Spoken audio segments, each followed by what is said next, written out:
NCL staff nurse का जो exam अभी 6 जुलाई को हुआ है, तो उसकी एक्सपेक्टेड कट ऑफ जो है वो कितनी जाने वाली। हेलो डियर एस्पिरेंट्स, स्वागत है आप सभी का किरोशा एकेडमी के इस ऑनलाइन यूट्यूब प्लेटफॉर्म पे।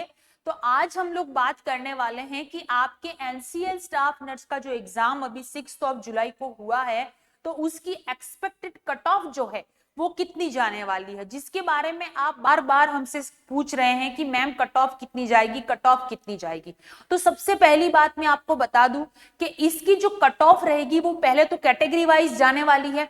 तो कैटेगरी वाइज कितनी कट ऑफ जाती है ये मैं आपको बता देती हूँ यहाँ पे। क्लियर है? तो यहाँ पे देख पा रहे होंगे आपके एनसीएल का एग्जाम जो अभी कंडक्ट हुआ है उसकी कट ऑफ के बारे में यहाँ पे मैं आपसे बात करने वाली हूँ। तो देखिए यहाँ पे कैटेगरी वाइज मैंने यहाँ पे अप्रॉक्स निकाला है कि क्योंकि जिस तरीके का एग्जाम का पैटर्न था, यानी कि एग्जाम का pattern easy to moderate level का था, प्लस एनसीएल के एग्जाम में कोई नेगेटिव मार्किंग नहीं थी। सबसे पहली बात तो जब कोई नेगेटिव मार्किंग नहीं होती है तो बच्चे सारे क्वेश्चन अटेम्प्ट करते हैं, मतलब 100 to 100 क्वेश्चन सभी अटेम्प्ट करते हैं, क्योंकि इसके अंदर आपके 70% जो था वो कैसा था, नर्सिंग का था, और आपके 30 मार्क्स का जो था वो यहाँ पे नॉन नर्सिंग था।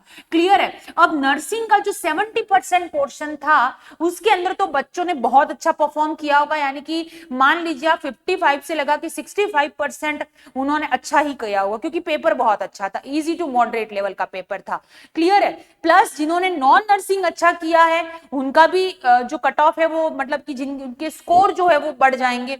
क्लियर है? और नेगेटिव मार्किंग नहीं थी तो कुछ बच्चे ऐसे होते हैं कि जैसे कोई क्वेश्चन आपको नहीं आता लेकिन आपने तुक्का भी लगा दिया उसके ऊपर, ठीक है, तो कभी कभी सही हो जाता है वो क्वेश्चन। तो ऐसे कभी कभी क्या होता है 5 से 10 नंबर जो है वो बढ़ जाते हैं, क्योंकि नेगेटिव मार्किंग नहीं है यहाँ पे। क्लियर है? इसलिए कट ऑफ जो है वो आपके कैटेगरी वाइज यहाँ पे कितनी जाएगी वो आप एक बार देख लीजिए। तो देखिए, अगर आप जनरल कैटेगरी से हैं, ठीक है, तो आपकी कट ऑफ जो एक्सपेक्टेड कट ऑफ जो है वो 75 से 80 मार्क्स आपको लाने पड़ेंगे। ये आपका सेफ स्कोर रहेगा। क्लियर है? लाने आपको आप लाएंगे तो, और 50% मार्क्स मिनिमम क्वालिफिकेशन मार्क्स जो है वो जनरल कैटेगरी का 50% है। नेक्स्ट यहाँ पे ओबीसी से अगर आप बिलोंग करते हैं तो 70 से लगा के 74 मार्क्स अगर आपके आ रहे हैं तो आप सेफ स्कोर पे हैं, और उसका भी क्वालिफाइड मार्क्स जो है वो 50% है क्वालिफिकेशन मार्क्स, यानी 50% तो आपका आना ही चाहिए। नेक्स्ट, अगर आप ईडब्ल्यूएस कैटेगरी से हैं तो आपका 68 से 72 मार्क्स का होगा, इसमें भी आपका क्वालिफाइंग मार्क्स जो है वो 50% ही होगा। नेक्स्ट, यहाँ पे अगर आप एससी कैटेगरी से हैं तो आपकी एक्सपेक्टेड कट ऑफ 62 से 66 मार्क्स यहां पर रहेगी एससी के लिए। क्लियर है? यहां पे 40% मार्क्स आपका क्वालिफाइंग मार्क्स है।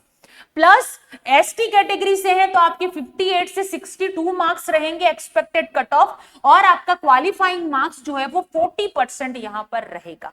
क्लियर है? अब आप सोच रहे होंगे कि मैम इतने ज्यादा नंबर, क्या इतनी सारी कट ऑफ जाएगी?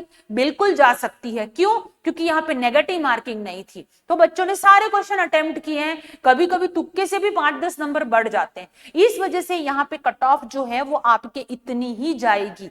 क्लियर है? सो आपने जो है अपना एग्जाम दे दिया है, अनऑफिशियली आपने चेक भी कर लिया है कि हाँ मेरे इस क्वेश्चन का आंसर था, मैंने ये लिखा था। क्लियर है? बहुत जल्द इसके आंसर की भी आ जाएगी ऑफिशियल वेबसाइट पे, ठीक है ना। प्लस आपने जो स्कोर चेक किया तो आपका स्कोर कितना बन रहा है, क्या आप कैटेगरी वाइज आपका स्कोर इसके आसपास है या नहीं, या एग्जैक्ट कितना स्कोर बन रहा है, ये आप मुझे कमेंट करके जरूर बताइएगा। और ये कट ऑफ जो है वो हमने अनुमानित निकाली है पेपर को देख के। क्लियर है? बाकी ऑफिशियली आंसर की आएगी, उसके बाद में आप ऑफिशियली चेक कर सकते हैं कि हाँ मेरे कितने मार्क्स हैं। बाकी अभी आपका स्कोर कितना है ये हमें कमेंट करके जरूर बताइएगा, और एनसीएल की कोई भी लेटेस्ट अपडेट आएगी तो आपको इसी चैनल पे प्रोवाइड मिलेगी, तो इसीलिए इस चैनल को सब्सक्राइब कर दीजिएगा और ज्यादा से ज्यादा इसको शेयर कीजिएगा। Thank you.